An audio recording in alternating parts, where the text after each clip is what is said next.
well, good evening. How's everyone doing tonight?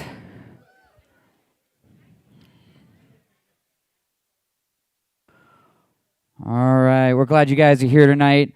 I have to apologize last week after taking a month off, but not taking a month off of studying. I was like 10 chapters ahead of you. And so last week we had actually the first mention of Israel. God asked Jacob, "Who are you?" And he says, "Jacob." And God says, "No, you're Israel," okay? And so last week I said it was a second mention, but that's because I was way ahead of you guys in studying, and so I apologize for that. It was first mention. So if you have your notebooks, you can go back and put a little note, first mention, okay? So in the face of fear, God said, "Who are you?" And he says, "This is who I am." And God's like, "Nope, actually, this is who you are." And so we talked about standing on what God's word says we are, not what we think we are. And then also last week, I think most of the room understood what I was saying, but I had a bunch of college students in the front row shaking their head like this. And so last week, I was trying to describe Jacob's personality. And so I was like, he's not aggressive at all. So I was like, he's passive aggressive. And all the people in the front row were like this, like, no, that's not right, that's not right. So what I meant by that was he was... there's not really a lot of fight in him, and we're going to see that in today's passage that we look at. He's not a fighter. Like, this is not who Jacob is. He kind of just lets stuff, he just kind of goes with the punches and is like, okay.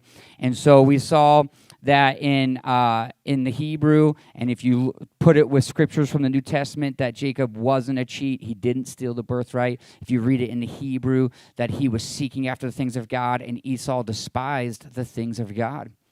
And so I just wanted to correct that it wasn't passive-aggressive. We even had a whole long debate. We couldn't even figure out what the word is. So he is anti-confrontational. Just passive. Okay, so he's just passive. Okay, that's all he is. So you can cross that out of your notes too. I was wondering why the college students were like this. Okay. All right. Okay, nerds. All right, here we go. And so we are in Genesis 33. I did have a question about the multiple wives, and so as we have seen in this time frame, wealth and prosperity comes through kids. And so in this culture during this time, if you weren't able to have kids, oftentimes they would, as a gift to your husband, would give a servant to try to have kids through.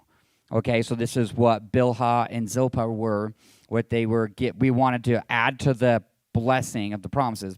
But because Jacob's not a fighter, whereas if it was me, I'd be like, you lied. This is not the wife I selected. And so Laban cheated him and gave him the wrong wife. Him being an honorable man says, okay, I'll just marry both. Let's go. And so this is really the first of multiple wives, because before that it was pre-flood and it followed not the lineage of Seth. And we kind of saw man's doing, I'm going to take multiple wives, do what I want, and have what I want. And so, no, the Bible's very clear about one wife, but it, again, goes to kind of show his personality of like, he's not going to fight. He's not going to fight you on it. He just kind of rolls with the punches. This is Jacob. This is who he is.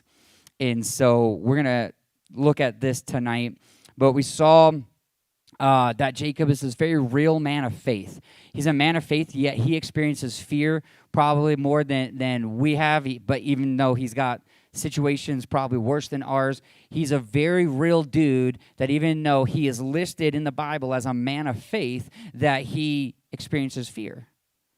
And so last week we talked about faith versus fear, and that sometimes there is healthy fear, that, you know, that men of faith still can go to the doctor and take their medicine, that men of faith still have to run from the tyranny of government, okay? So just because you're a man of faith, it's not like the movies where you're Neo from the Matrix and you just stop the bullets, okay? That's not the definition of faith, okay? And so We saw last week that Jacob wrestled in prayer. So even though he's not this aggressive guy in the natural, he was very aggressive in prayer.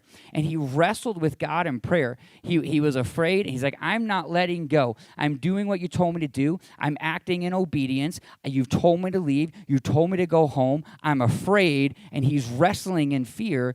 And this is where he gets the name Israel. And so, we said last week that it's amazing. Some of the most powerful prayers I've ever met are tiny women. So you can be spiritually a giant and a tiny person, okay? Just because you're aggressive physically doesn't mean that you're aggressive spiritually. And so last week we said it's time to awaken the spiritual giants. It's time that we go to war and take back what the enemy has stolen.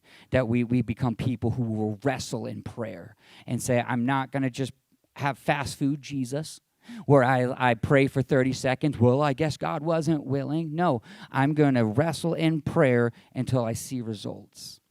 That's who we're going to be.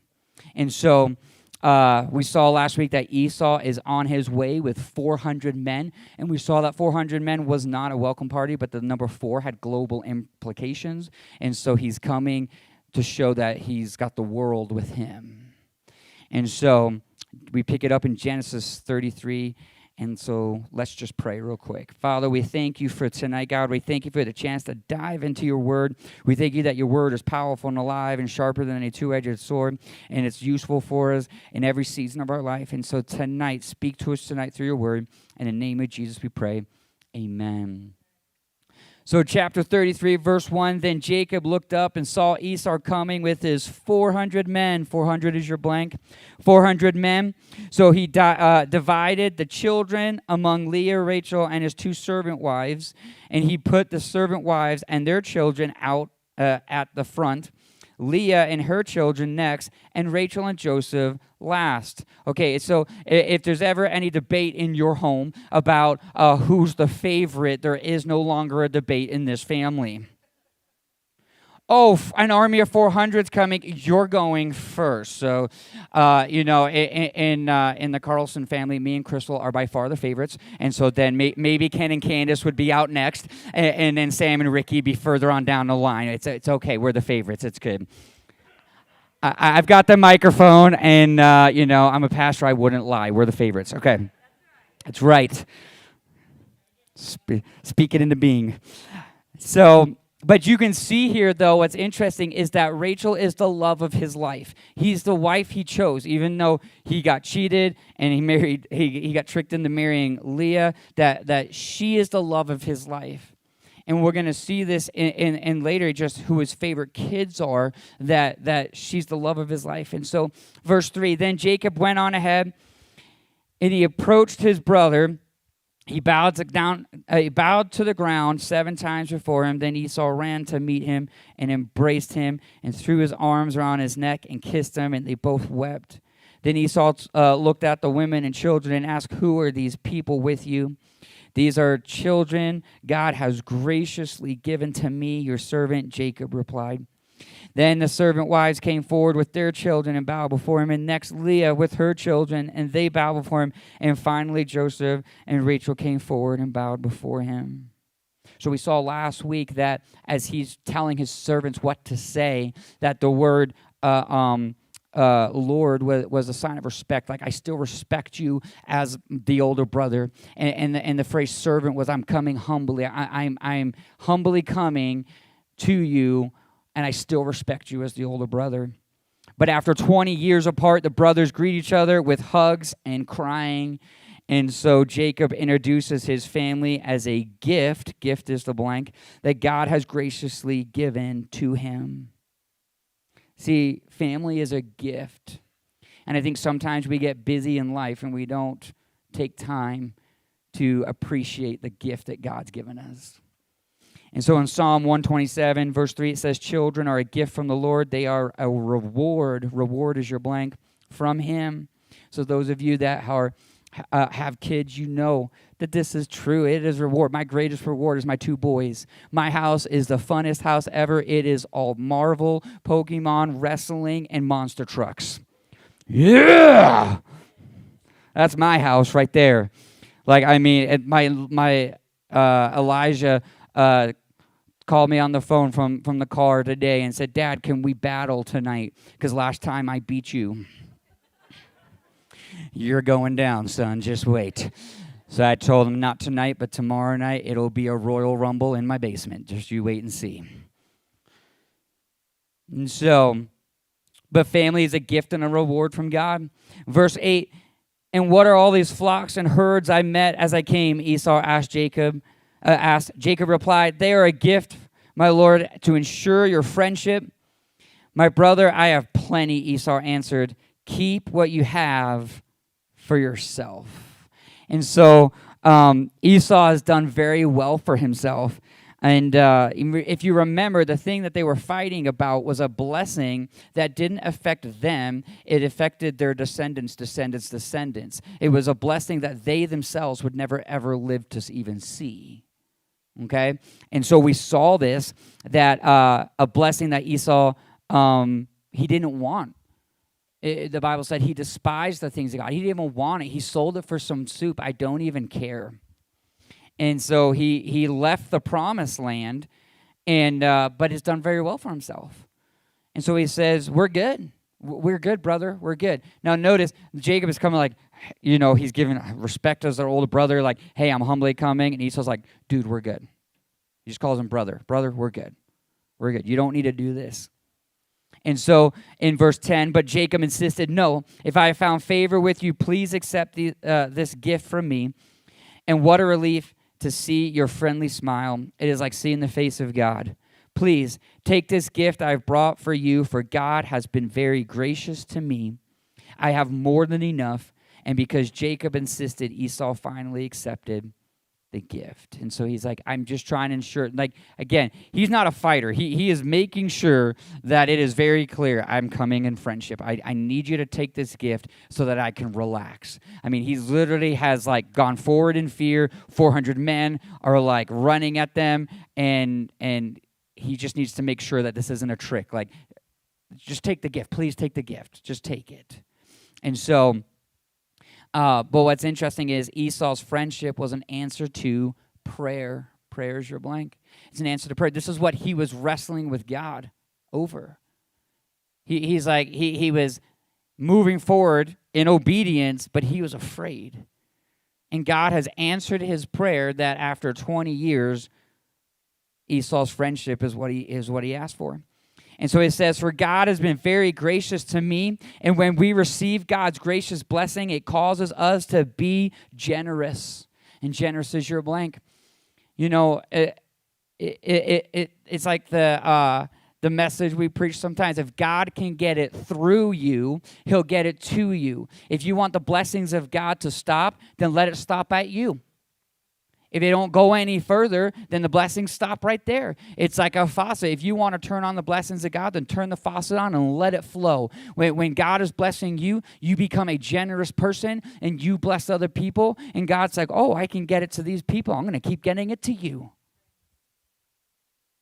And so, verse 12, well, Esau said, let's be going. I will lead the way. But Jacob replied, you can see, my Lord, that some of the children are very young, and the flocks and herds have their young too. If they are driven too hard, even for one day, all the animals could die.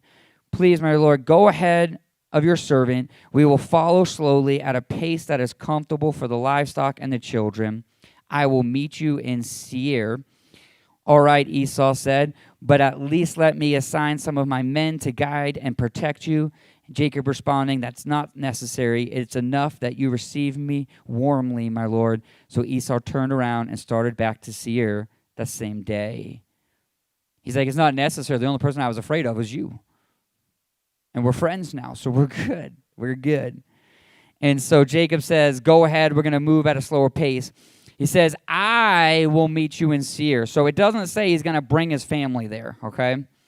And so some preachers will say, well, see, he didn't go to Seir. So he's a little sneaky. He's a still dishonest Jacob.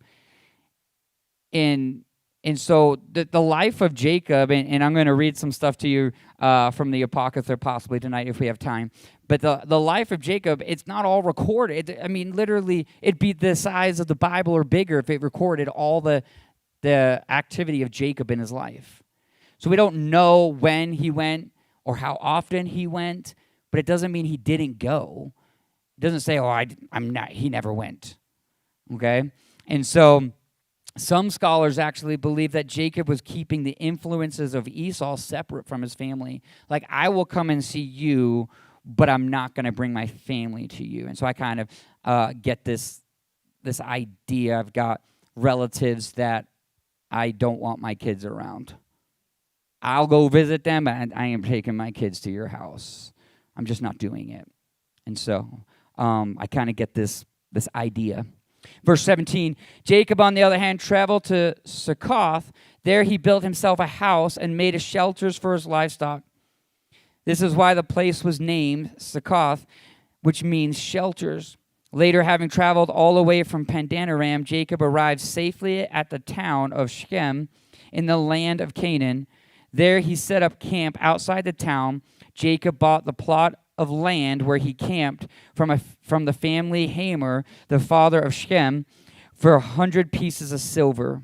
And there he built an altar and named it El-Elohe Israel. Okay, so Jacob first goes home, purchases land. So again, it doesn't say he goes and sees Esau.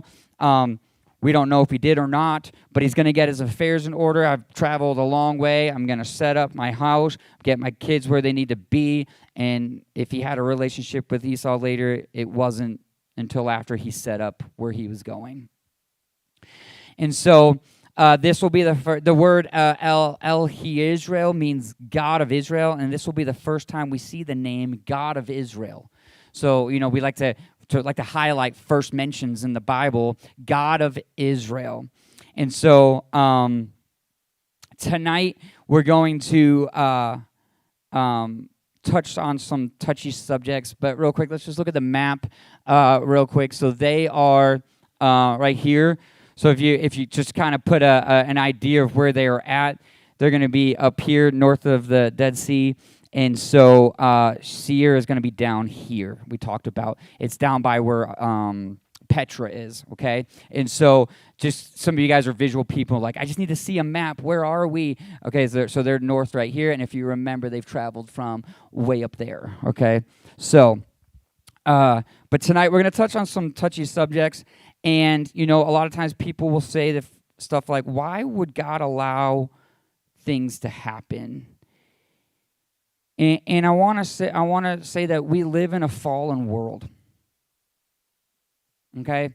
And so a lot of times people will blame God when bad things happen. And so it's a sermon for another day. But when bad things happen, it's one of two things. It is Satan, the enemy, comes to steal, kill, and destroy, or it's human error. If you're texting and driving, God is not attacking you or doing things to you. That's human error. Get off your phone. Okay?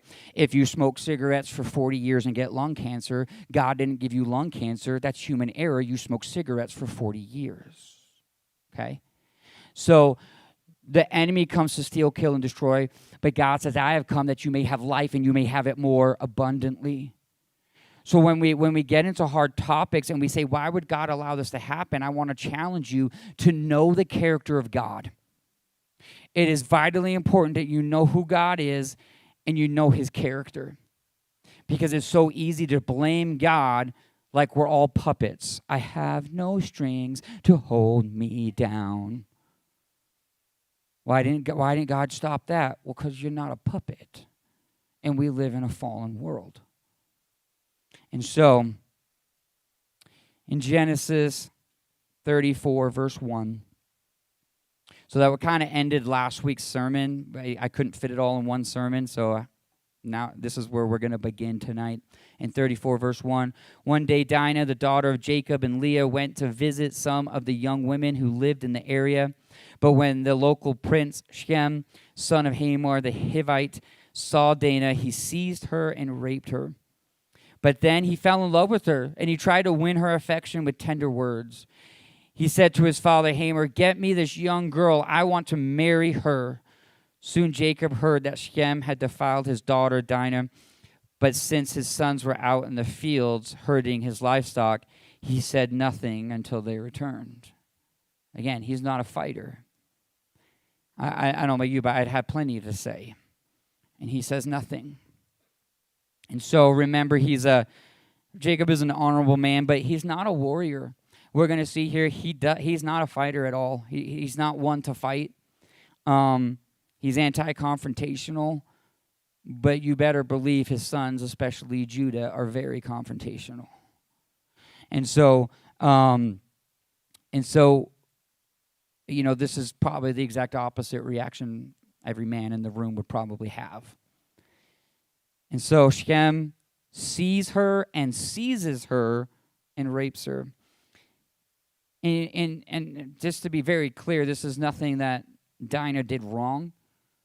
He is the prince of this town, and he takes whatever he wants. This is who they are. And so in verse 3,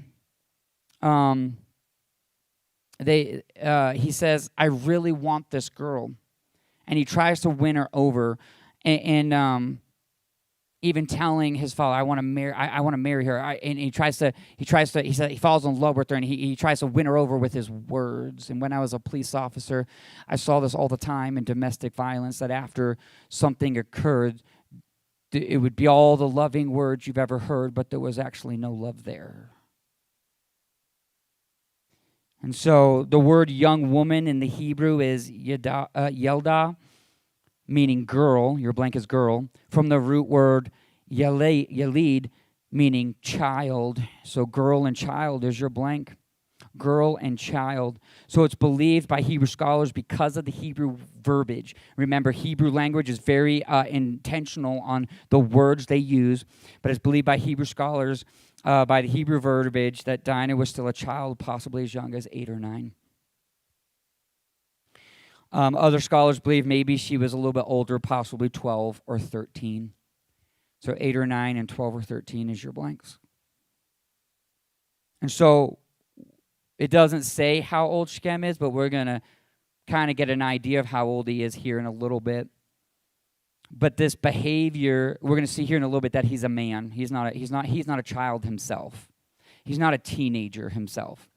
And so this behavior of, I must have her now, after working as a police officer, really kind of fits the profile of a sex offender, because it's like the reaction of a sex offender that has opened up Pandora's box. I have to have her now. And so he says to his dad, take from me this female child for a wife. And so in verse 6, Hamor, Shechem's father, came to discuss the matter with Jacob. Meanwhile, Jacob's sons had come in from the field. As soon as they heard what had happened, they were shocked and furious that their sister had been raped. Shechem had done a disgraceful thing against Jacob's family, something that should never have been done. What's interesting, in the Hebrew, it reads, a disgrace brought in Israel. It's kind of an interesting phrase. Disgrace brought in Israel. And so this would be the first mention of Israel as a nation. Your blank is nation, not a person.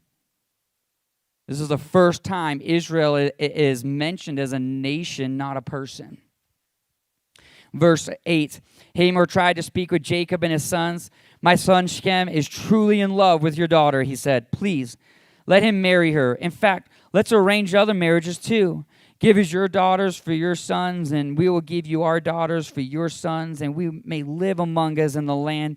The land is open to you. Settle here, trade with us, and feel free to buy property in this area.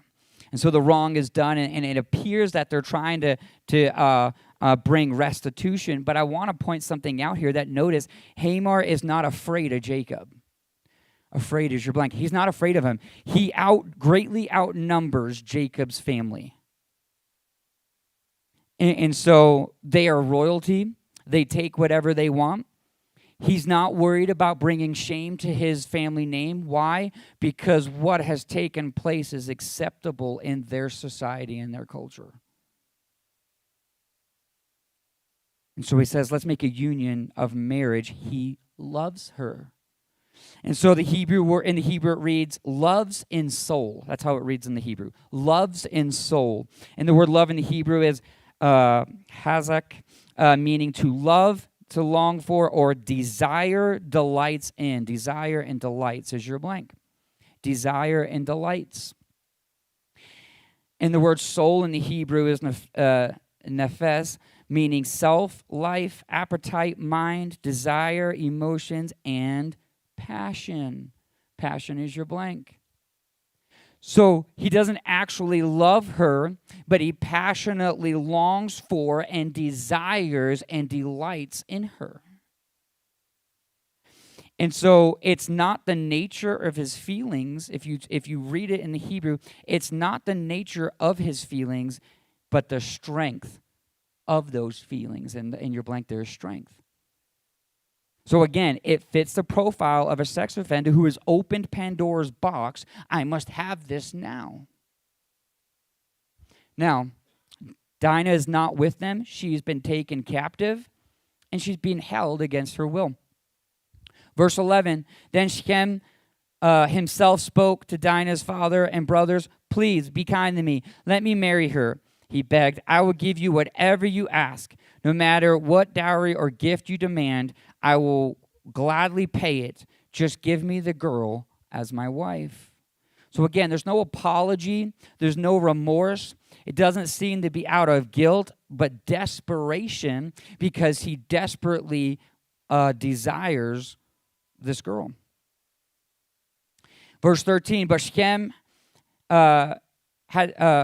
since Shem had defiled his sister Dinah, Jacob's sons responded deceitfully to Shem and his father Hamor. So Jacob here, Jacob's not lying here. So I apologize for the paragraph that's below. It's worded weird. Jacob is not lying here because he doesn't know. That his sons are lying to him too. But notice Jacob isn't a fighter. He kind of just lets stuff happen. So he's just sitting back and he's letting his sons dictate what's going to happen here. And so the sons put out an offer that either they already know what they're going to do, or they put out an offer that they think is going to be too high for them to do. And so they say,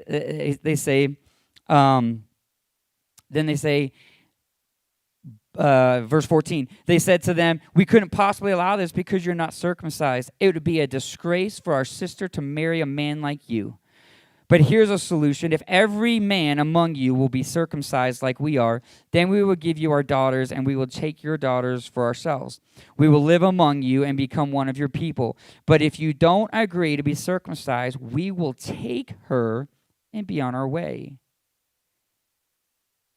Notice, she's not with them. If you don't agree with this, we're going to take her and be on our way. So she's not there, a part of this discussion.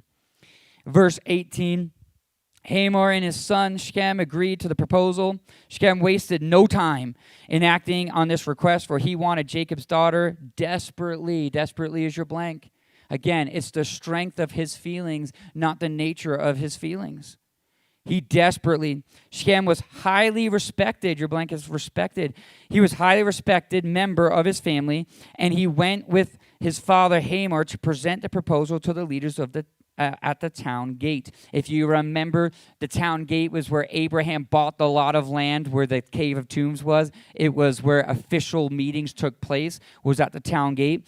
And so, but notice here, he's highly respected. This is not a child. This is not a teenager. He was a highly respected member of this family, and he goes with his father. He's a grown man. Verse 21, these men are our friends, they said. Let's invite them to live among us and trade freely. Look, the land is large enough to hold them. We can take their daughters as wives and let them marry ours. But they will consider staying here and becoming one people with us only if our men are circumcised just as they are. So this is the deal. Let's do this, guys. Let's do it. Verse 23, but if we do this, you ready? Because I want to point something out here. Look at the intent of Hamor and Shechem. If we do this, verse 23, all their livestock and possessions will eventually be ours. Come, let's agree to the terms and let them settle here among us. You can see their intent. Dude, let's do this. We're going to take them for all they have. And so, verse 24, so all the men in the town council agreed with Hamor and Shechem, and every male in the town was circumcised. So they agree. You can see them laughing about it now. This is going to be awesome. All we got to do is this. Verse 25, but 3 days later, pause there. If you remember, the third day in the Bible points to God's victory and fulfillment. Victory and fulfillment is your blanks. Now, again, I'm not saying that God is a part of what takes place here, but victory and fulfillment is the third day always points to that in the Bible. Verse 25, when their wounds were still sore, 2 of Jacob's sons, Simeon and Levi, who were Dinah's full brothers, took their swords and entered the town without opposition. They slaughtered every male there, including Hamor and his son Shechem. They killed them with their swords, then took Dinah from Shechem's house and returned to their camp. They took their sister back without opposition. Now, you have to forgive me. I'm a little bit twisted, but they just went up on my favorite characters in the Bible list. Get some! Like, I would have been racing them there. Like, oh, no, this is on me. I'm taking this. In fact, if you, in the Apocrypha, again, it's not the Bible, so do what you want with it, but in Jasher 34, it says that Simeon alone killed 300 men. So the town was probably, men-wise, somewhere around 500 or 600 men, plus women and children, and Simeon alone kills 300 of them. Meanwhile, verse 27, the rest of Jacob's sons arrived, finding the men slaughtered. They plundered the town because their sister had been defiled there. It actually reads in the Hebrew, because they, your blank is they, because they defiled their sister. So they is the blank. The whole city is guilty because they approve of this sexual sin. Approve is your blank. So although God is not mentioned in this, it never says that this takes place. The brothers say, you need to give us a bit of space. Let's pray about this. God, what do we do here? God isn't brought involved in their actions. Okay? It doesn't say that God is in this, but we'll see that God never corrects them for this. So do what you want with that. Okay? But I will say that in Romans 1:32, who knowing the righteous judgment of God, that all these who practice such things are deserving of death, not only do the same, but also approve of those who practice them. So we know when it comes to sexual sin, Romans 1 is all about sexual sin.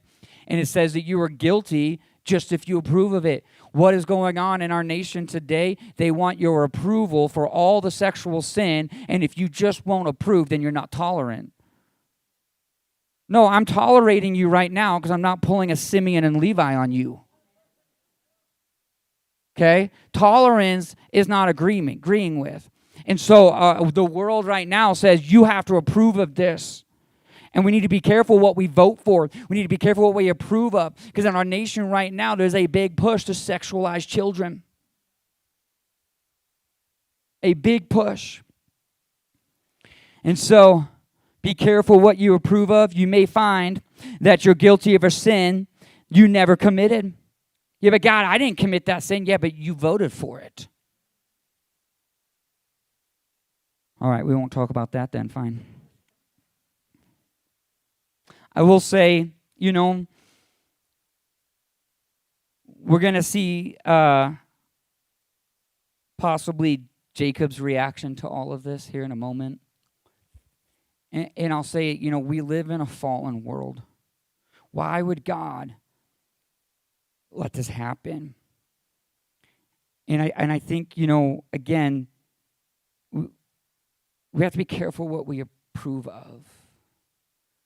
The movie that was just came out, The Sound of Freedom, and they show at the end actual video footage from them seizing the kids from the islands. And what I love about it is the one face they don't blur out in the actual real footage is the lady that tricked all the kids into coming with her. You actually get to see her face. The whole world got to see her face. But we have to be careful what we approve of, because we live in a dark world, and it's real. It's very real. And kids are a gift and a reward from God.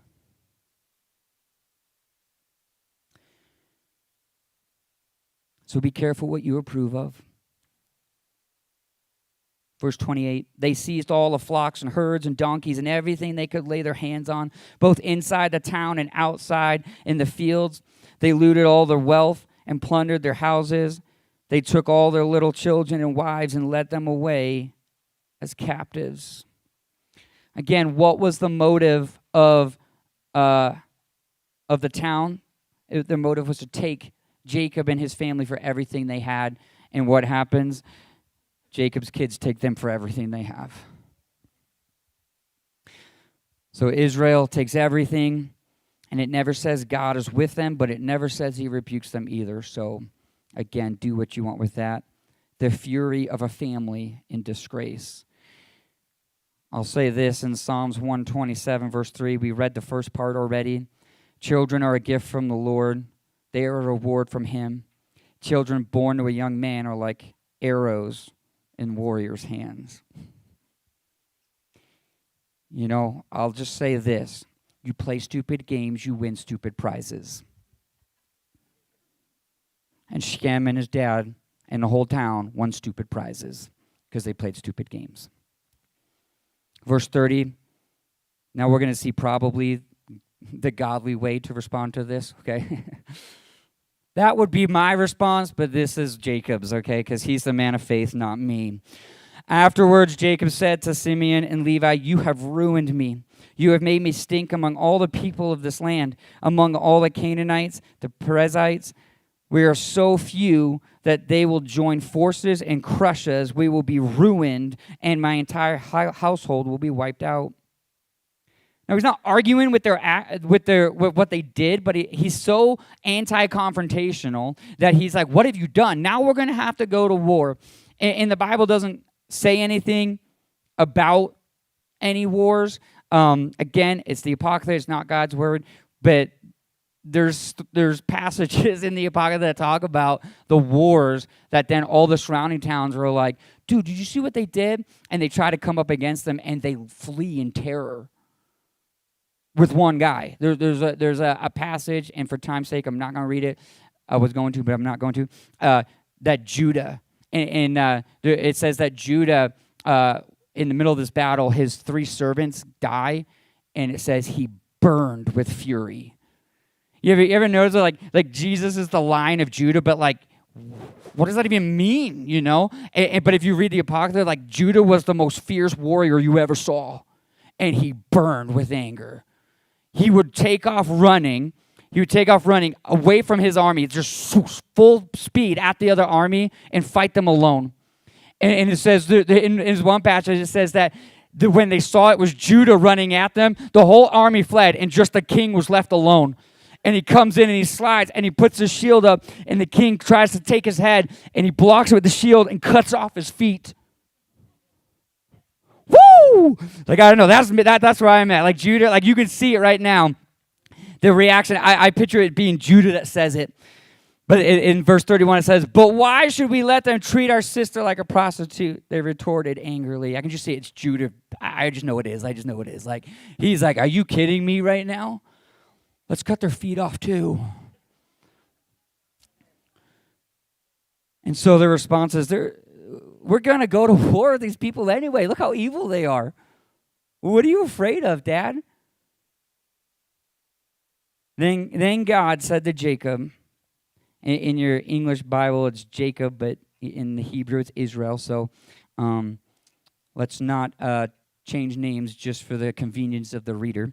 Then God said to Israel, get ready and move to Bethel and settle there. Build an altar there to God who appeared to you when you fled from your brother Esau. So once again, Jacob or Israel is experiencing fear. He's experiencing fear. He's experiencing heartbreak. And God tells him, return to Bethel, the place where Jacob experienced is your blank, experienced God's presence. God says, worship God like you did then. And so tonight, I'm going to take a different twist. Even though I would have been right alongside Simeon and Levi, I want to encourage you that in the face of heartbreak, in the face of fear, this is what I believe is the direction we should take. Why is Bethel important? Number one, Bethel represents experiencing the presence of God. Experiencing is your blank. In Bethel, Jacob was told in Genesis 28:13, I am the Lord God of Abraham, your father, and the God of Isaac. The land on which you lie, I will give you and your descendants. And so number two, Bethel represents God's covenant with Jacob or Israel. So why is Bethel important? He says, go back to the place where you experienced my presence. Go back to the place where you were in a covenant with me. Sometimes we need to remind ourselves of the promises of God. This is where God has called us to be. This is the promises of God. This is who God says I am. I need to get back to that place. It was the first time God had passed the covenant from Abraham and Isaac and given it to Jacob. It was that wow moment. In 28:14 it says, also your descendants shall be as the dust of the earth. You shall spread abroad to the west, to the east, to the north, to the south, and you and your seed and all the families of the earth shall be blessed. Number three, Bethel is where God promised his descendants would be great in number. Great in number is your blank. Would be great in number. Why is this important?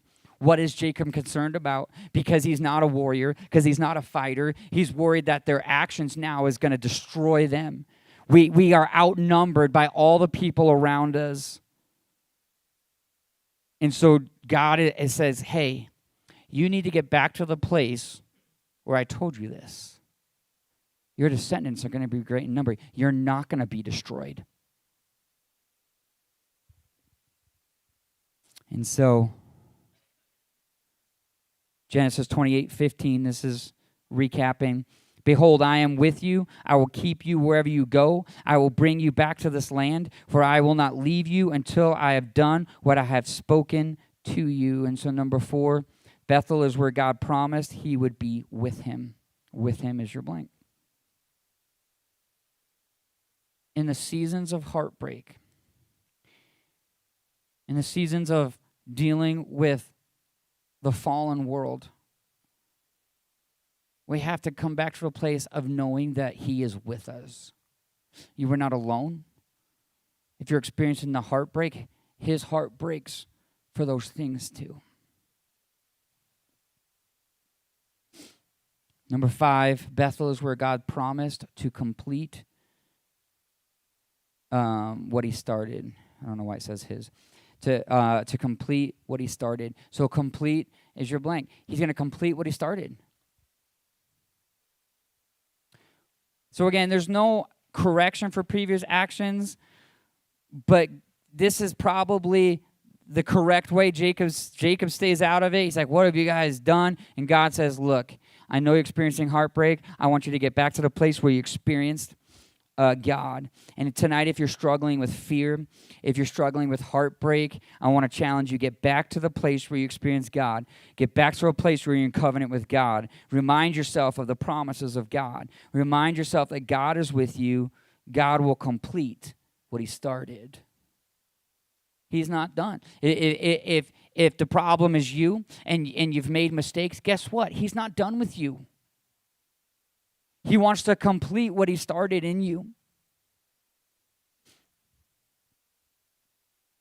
And so Genesis 35, verse 2, so Jacob told everyone in his household, get rid of your pagan idols, purify yourselves, and put on clean clothing. Everyone in his household would include the captives he had taken as servants. All the people from this town, guess what? You're now in my household. You need to purify and get rid of your idols. Possibly Rachel got rid of the ones she stole, if that's what they were. We talked last week of the different possibilities of what they were.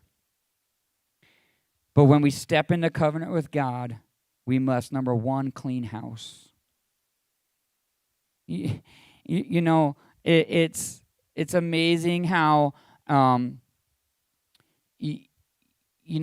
our house, if there's stuff that shouldn't be there, I don't just stuff it into like the junk closet. You throw it away, right? But in our lives, in our heart, we say we'll give God Sunday, we'll give God Wednesday, but we don't clean house. God, you can have Sunday and Wednesday, but don't get into my desires and the things I want. And so then we start to make God and twist God to be whatever we want him to be so that we can enjoy church. And I want to challenge you that if you want to be in covenant with God, you need to clean house. Number 2, purify spiritually. And number 3, purify physically. So get clean, get pure, clean house. And maybe that's where we are in that season of heartbreak.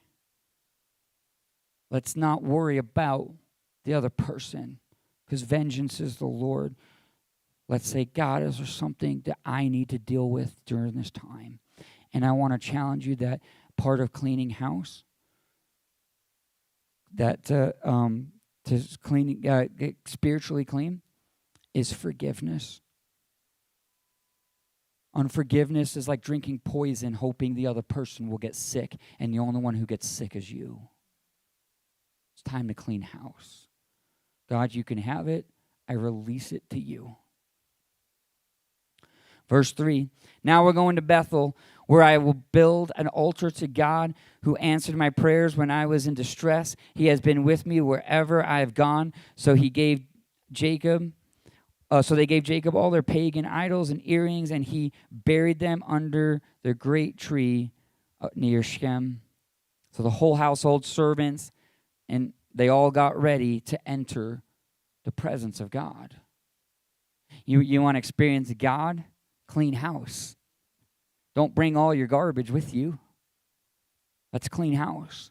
Verse 5, as they set out, a terror from God spread over the people in all the towns of the area, so no one attacked Jacob's family. Eventually, Jacob and his household arrived in Luz, also called Bethel in Canaan. A terror from God. And later on, like I said, in the Apocalypse, it talks about battles that happen much later. Terror would be the phrase just from one of his kids. It's Judah, run. We thought we were going to fight somebody else. We thought we were going to maybe fight Benjamin. It's Judah. Let's all run. And so, verse 7, but Jacob built an altar there and named the place El Bethel, which means God of Bethel, because God had appeared to him there, and when he was fleeing from his brother Esau. Soon after this, Rebekah's old nurse, Deborah, died, and she was buried beneath the oak tree in the valley below Bethel. Ever since, the tree has been called Alon Bakuth, meaning oak of weeping. Now that Jacob returned to Pandan Aram, God appeared to him again at Bethel. God blessed him, saying, your name is Jacob, but you will not be called Jacob any longer. From now on, your name will be Israel. Israel is your blank. So God renamed him Israel. Then God said, I am El Shaddai, God Almighty. Be fruitful, multiply. You will become a great nation, even many nations. Kings will be among your descendants, and I will give you the land I once gave Abraham and Isaac. Yes, I will give it to you and your descendants after you. Then God went up from the place where he had spoken to Jacob, and Jacob set up a stone pillar to mark the place where God had spoken to him.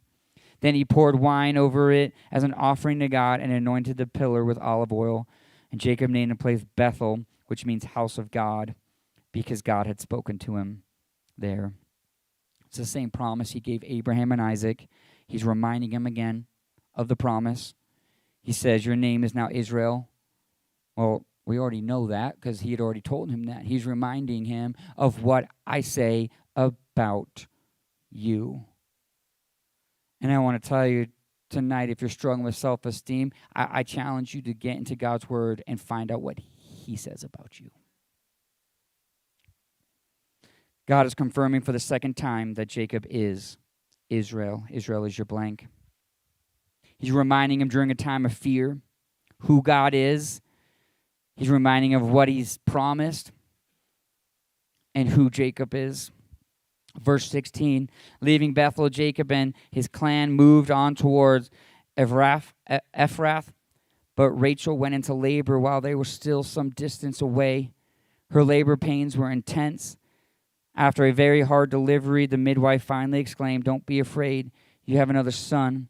Rachel was about to die, but with her last breath, she named the baby Ben-Oni, meaning son of my sorrow.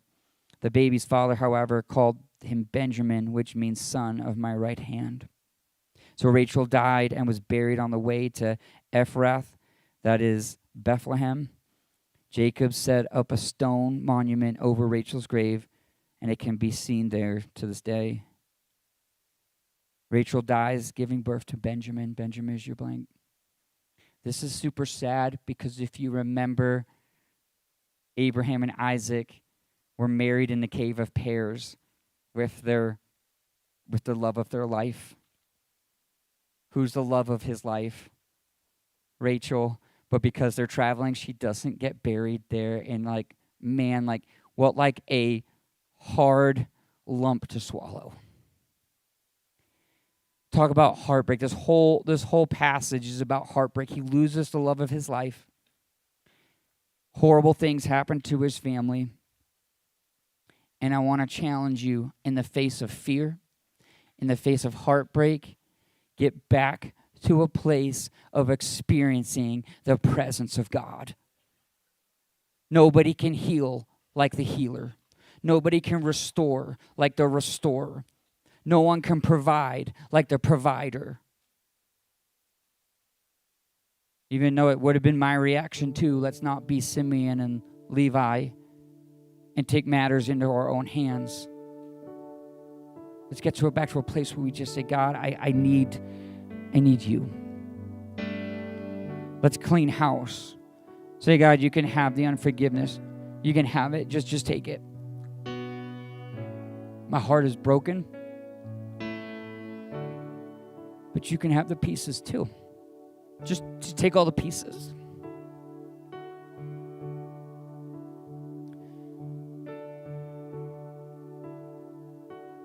You know, it's okay to be sad when you experience heartbreak. But the question is, where will you remain? In that season of heartbreak, God said, it's time to move. Do not stay here. Do not stay bitter. Do not stay in unforgiveness. I need you to move. And where does he tell him to go? To the place where he experiences the presence of God. Go to where you experience the presence of God. We live in a fallen world. That can't be changed. We always say this in marriage counseling. The problem's not the problem. The problem is how you handle the problem. Tonight, let's handle the problem. Let's say, God, you can have it all. See, when bad things happen, it's either Satan or human error, but it's never God. It is never God. So tonight, let's stand with me. And if we could sing that You Are Worthy real quick. I know we're over. We're done in 2 minutes. But I just want to take a moment because I believe there's people here that are experiencing heartbreak. Tonight, let's clean house and say, God, you can have it all. I just want your presence. I want you. I'm giving you all of it.